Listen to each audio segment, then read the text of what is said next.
The Twilight Saga New Moon. Because what would the world be if someone didn't take the eternal myth of vampires versus werewolves and turn it into a crossbreed of Underworld meets the OC? The answer? Better. In reality, I should love Twilight. Twilight's taking it back for the skinny, pale white guys. But after 2 hours of feeling my sperm die minute by minute, yeah, I just don't. Now let's cut the bullshit and be clear here. The Twilight movies are not vampire movies. They're teen dramas involving a love triangle between an overzealous best friend with anger issues and hairy palms, an overly dramatic girl, and an emotionally closed-off boyfriend. So it's kind of like every other teen drama you've ever seen. So make no mistake, it's not actually a vampire movie. I was at the store and I saw Twilight on a shelf alongside vampire movies like From Dusk Till Dawn, The Lost Boys, and Underworld. Saying that Twilight is anything like these movies is like saying that Rudolph the Red-Nosed Reindeer is like Lord of the Rings because it has elves. So don't be fooled, guys. The Twilight Saga as a whole is ultimately 90210 set in the Northwest. It's True Blood without the tits. Yes, let's face it. No matter how they try to cut together a trailer to make it look epic enough for us guys to enjoy, the Twilight movies are just not meant for us. It's ultimately porn for women.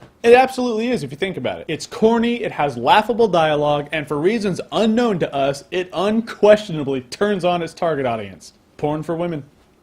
Or anyone who watches Glee.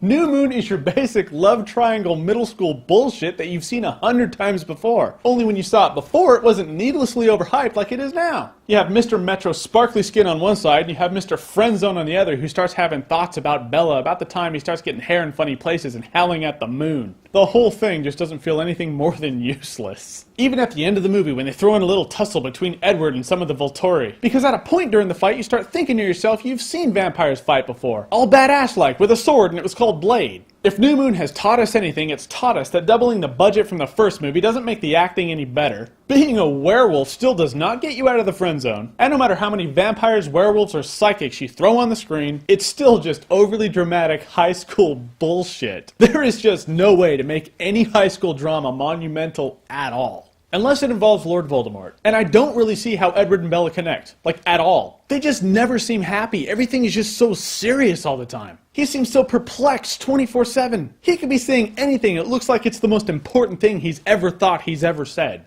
This is the last time you'll ever see me. I'll have a number 7. With a Coke. And large fries, please. He has no personality. I don't see it. And not only did I not buy the love between Teen Wolf and Bella, Bella and Edward, Edward and his hair, but I just didn't care. By the end of the movie, you don't care if everyone lives happily ever after, or they all end up graduating high school where they don't think about each other until the 10-year reunion, where Bella packs on about 98 pounds, Edward becomes a divorced, struggling artist, and Teen Wolf becomes a hairy-backed, bald mechanic still sporting his Letterman jacket, working at his family-owned auto wrecking yard. That's your dose of reality right there. You just don't care. In the end, you're just left with that feeling you get when you get a Cats game in tic-tac-toe. You're just like, well, that was remarkably pointless. So ladies, if the movie is anything like the book, we guys, yeah, we still don't get the point. But if you're going to subject your boyfriend, date, or any guy to this whatsoever, please be sure to make it up to him, like, big time. Because for us, the Twilight movies are like going to the dentist. If the dentist happens to be a cross between Michael J. Fox and Ray Charles. With no anesthetic. And to you guys out there with girlfriends, yeah, good luck dodging this bullet, because it's coming. I'm sorry. Sympathy.